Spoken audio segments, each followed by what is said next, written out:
আমার পেটে বাচ্চা, আমাকে সাথ দেবে না স্বামী? আমি তো সামান্য একটা গরিব মাঝি, তোমাকে কি করে সাথ দেবো গো?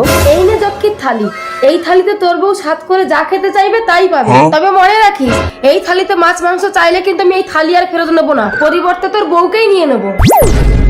যত সব আজগুবি। ওই আমাকে মাংস দাও তো যক্ষীর থালি। তুমি কেন মাংস চাইলে, এবার কি হবে? যক্ষী জানতে পারবে না স্বামী, তুমি থালিটা পুকুরে দিয়ে আসো। ওই থালি আমি আর ফেরত নেবো না, অদৃশ্য শিকল দিয়ে তোর বউয়ের পা বেঁধে দিয়েছি, ওকে আবার পুকুরে ডুবিয়ে মারবো। না লক্ষ্মী দেবে, আমার বউকে তুমি নিও না। না, মানুষ হয়ে যক্ষীর সাথে লড়াই করা অসম্ভব। এই গাছে থাকে দৈত্য, এই গাছকে যদি জড়িয়ে ফেলি তাহলে দৈত্যই পারবে একমাত্র যক্ষীর হাত থেকে আমার বউকে বাঁচাতে।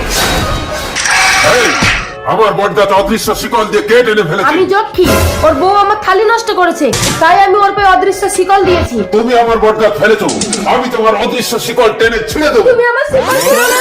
তার আগে যারা চ্যানেলটিকে সাবস্ক্রাইব করে দেবে, তাদের মা বাবা যেন অনেকদিন বেঁচে থাকে, যারা ভিডিওতে লাইক কমেন্ট করে দেবে, তাদের মনের আশা যেন পূরণ হয়। কমেন্টে বলে যাও আই লাভ ইউ মা বাবা। তাহলে আমি ওকে পুকুরে ডুবিয়ে মারতে পারবো না।